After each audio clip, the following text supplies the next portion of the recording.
Music seems to be the most immediate of all the arts. Music possesses us. It really is as if some other has entered not just our bodies, but our intentions as well, taking us over. Does this music cause you to do what you do?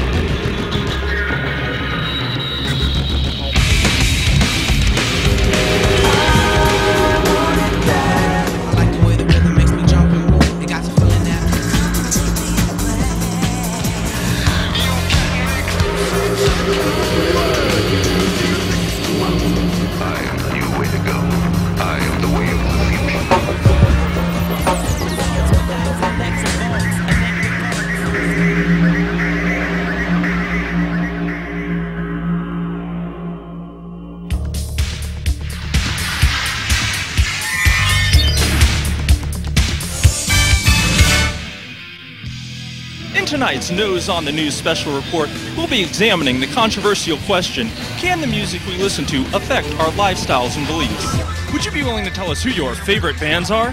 Nirvana, Jesus and Mary Chain, Thrill Kill Cult, Sonic Youth, Jesus Lizard. Robert Smith is God. Smashing Pumpkins. Do you think these songs have in any way affected your values or the way you live your life?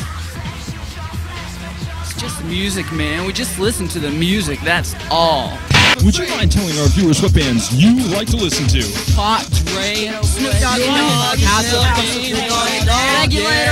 Regulator, boy. Do you think this music or these bands have in any way influenced your lifestyles or beliefs? Yeah, no, man. All we like is a music, man. That's all.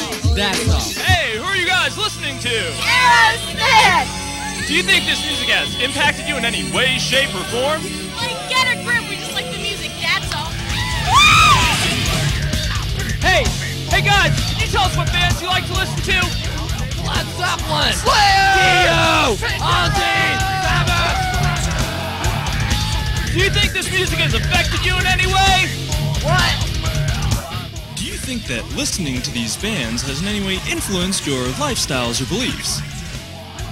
No, man. We just like the music, that's all. I like to listen to KRS-One, Domino, Cooley, Next Warren G, R. Kelly, Snoop, you know. Do you think the songs that you listen to have affected your attitude or character? No, we just like the music, that's all. Hey, who that is? Y'all like that? Hey, girl, right here. Excuse me, can I ask you a question? Cool MTV. Never mind. For MTV. Well, there you have it, folks. Straight from the fans themselves.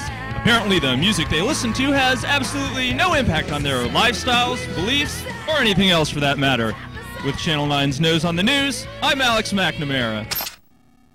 Whether it's the way some people dress, act, or speak, we can all smile at such extreme examples of music's influence over its audience, and the degree to which those same fans will deny that influence. While most of us do know someone who could have been featured in our Nose in the News satire, the truth is that for most of us, music seems to be just that, music, an amusement, a harmless form of entertainment that we can both turn on and off at will. Funny thing about life, though, it has a way of busting through the facade of our excuses and easy answers and forcing us, if we're brave and honest enough, to do a serious gut check. Could there be more to all of this than meets the eye and ear?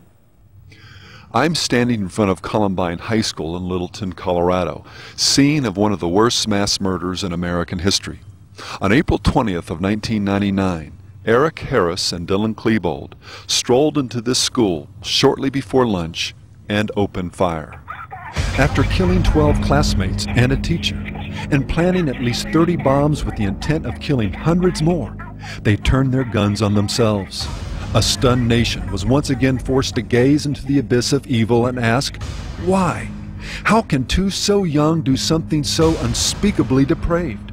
What force or circumstance can turn former Boy Scouts living in two-parent homes in an affluent suburb, young men blessed with health, intelligence, and good looks, into two assassins who laughed as they hunted down their victims, killing them in cold blood?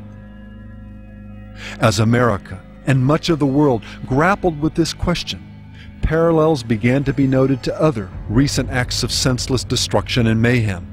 Horrors again committed by individuals who not so long ago would have been considered too young to have had the time to develop the depravity of conscience necessary to perform such evil. Pearl, Paducah, Jonesboro, Springfield, Santee, kids gunned down at the supposed sanctuary of their schools. And then there's Rod Farrell, the leader of a vampire cult who, for no more than the rush he thought he would get from taking someone's life, bludgeoned a member's parents to death with a crowbar. Richard Ramirez, the infamous Night Stalker, killed and then carved pentagrams into the flesh of his victims. 14-year-old Tommy Sullivan stabbed his mother to death, cutting off her hand and face before turning the knife on himself.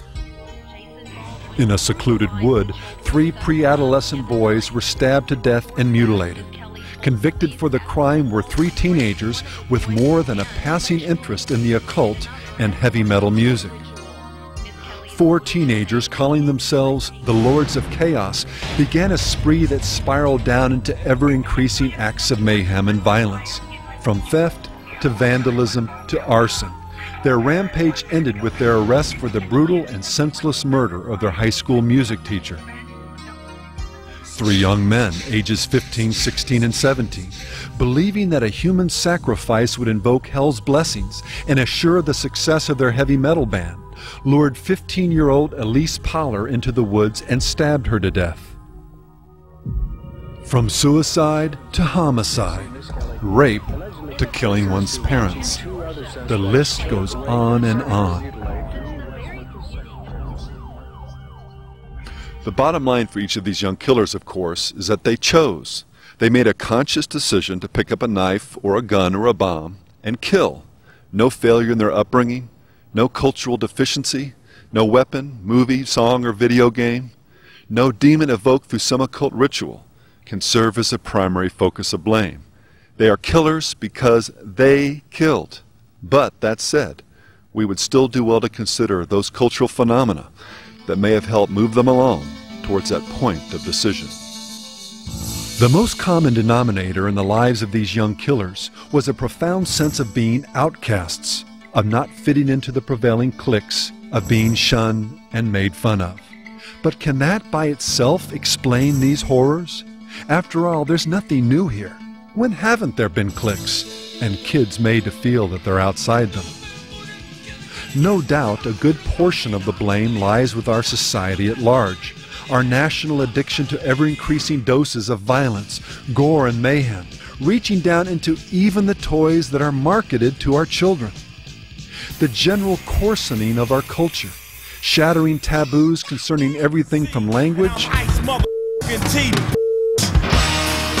to sex.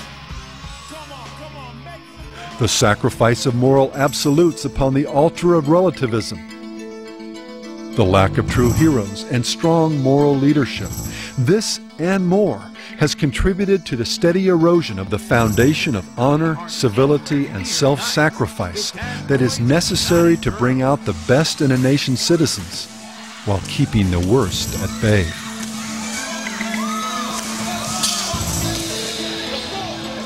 Leaving the bigger picture and focusing in on some of the specific cultural phenomena that seem to thread their way through most of these acts of teen violence. The occult, whether through dabbling or outright obsession, was uncomfortably common. 3D shooter games like Quake and a fascination with violent movies were another prevalent theme. But perhaps the most widespread link to the world of pop culture was the music that so often seemed to score, like a Hollywood movie, their individual descents into anarchy and senseless violence. From Marilyn Manson to Rammstein, gangster rap to grunge, Metallica. Their fans are so hardcore, it's like almost like a religion. To KMFDM. Dark, nihilistic, angry music was all too often playing in the background.